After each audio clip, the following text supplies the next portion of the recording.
Great, and welcome to this week's edition of Talking Hope. And I'm so pleased you could come and join us. Today, I'm with Nigel. Nigel, where are you today? I'm in London. Where are you? I'm in Beeston in Nottingham, just outside Nottingham. Good to see you, Rachel. Great. And your surname isn't Hope, is it?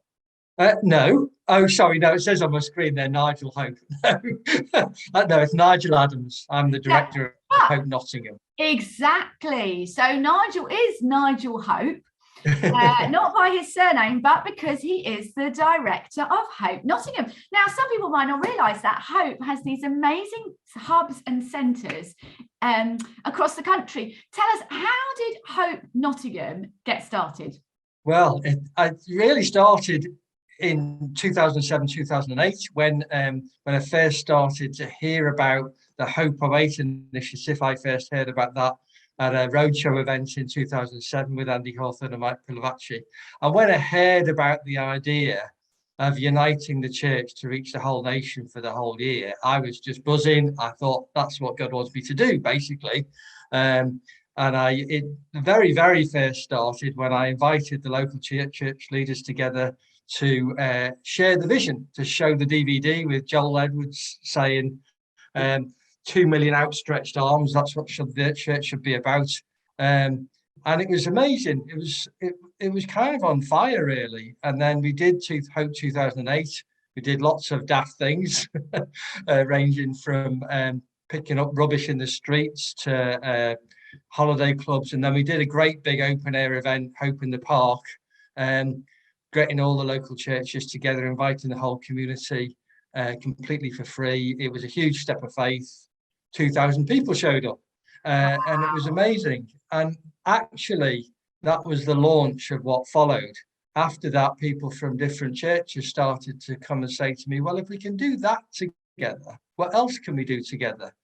And it grew from there, really, so much so that within a couple of years, I was really working with lots of different churches in the local area while still being employed by one of them.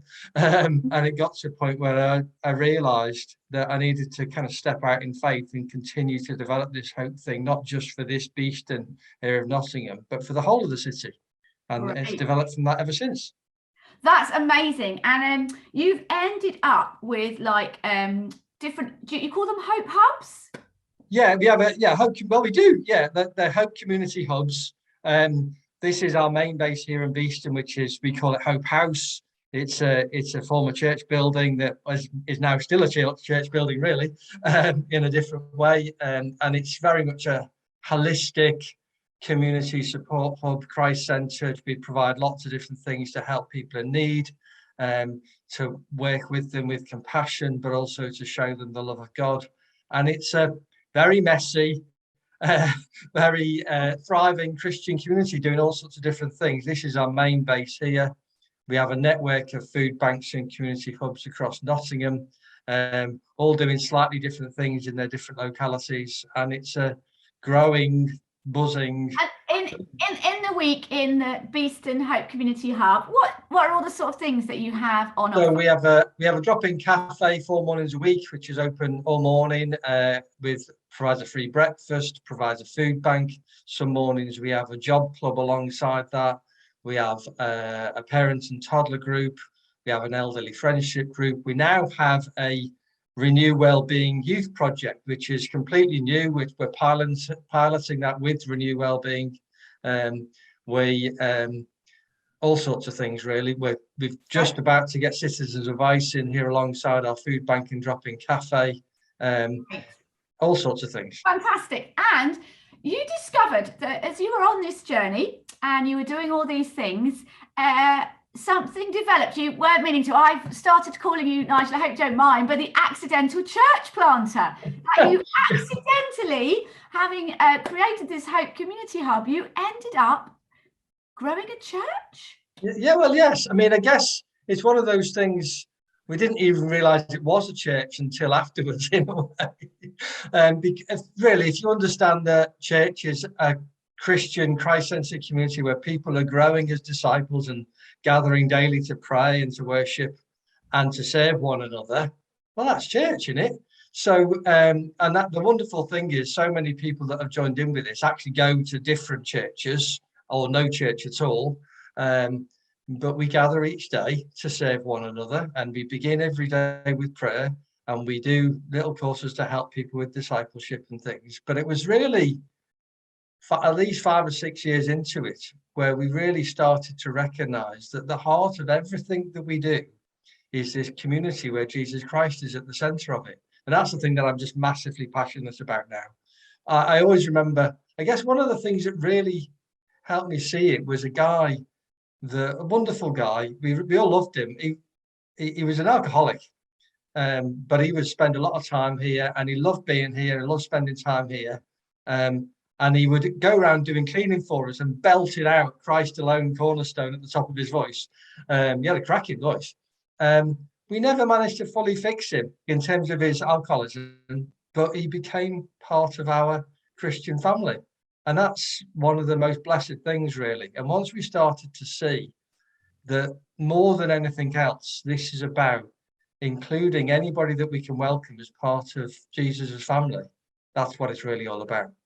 And have some of those people like come all the way on the journey, come to faith and sort of begun to be almost helpers, and they've come in and now they're actually helping to provide. Very much so. Yeah, very much so.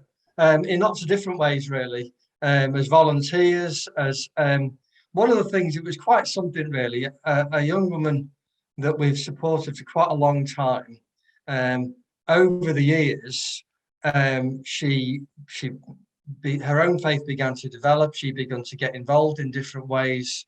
By the beginning of early 2020, she had been our cleaner, and we kind of helped her make progress. She then became a sort of an administrator. And then when the pandemic started nearly 2 years ago now, she kind of immediately jumped into a completely brand new role, in that we needed somebody to answer the phone and respond to the literally hundreds of emails of requests for help across the whole of Nottinghamshire.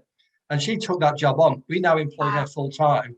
And I would say, with all honesty, no exaggeration, she is the most expert person in the county in terms of food bank provision. She knows where you can get help in any part of the county. She directs all sorts of people to it.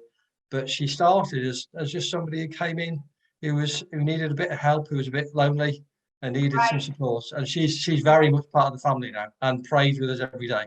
And you have some kind of like you have prayer, you've a bit of worship and prayer together that people come and do this with. That's right. We begin every day with a prayer time and a worship time, and the way that we do it is we open the doors. The cafe opens at 9:30, but we open the doors at 15:15 every day to let anybody come in that wants to join in with that. Of course, with lockdown having happened, we had a weekly, what we call Place of Peace, sort of prayer and worship and Bible study time, which it's been difficult to get restarted again. We're not really able to do very much stuff online at all for the kind of community that we serve. So we're just beginning to get all that kind of thing open again. We actually began with doing that sort of thing just before Christmas. We did a Hope Wellbeing course, which was brilliant, actually. And one of the lovely things about that is, again, some of the folks that joined in with that from our community did it, got a lot out of it, and said, I want to do that again. I want to help lead it this time. And for us, that's what we love to hear. One of the things that I go on about all the time is really our job is to disciple makers who will join in and invite other people themselves. And that's what we're seeing. It's brilliant, Nigel. Thank you so much for sharing your story with us. I'm sure loads of people have got loads of questions that they'd love to ask you. Hey, you could always write them in to the Hope office, and Nigel would love to share more about his amazing story about the Hope Community Hub in Nottingham, accidental church planting, what that looks and feels like. We are so grateful to you, Nigel, for coming and being on Talking Hope today. Thank you. Thank you. Good to see you.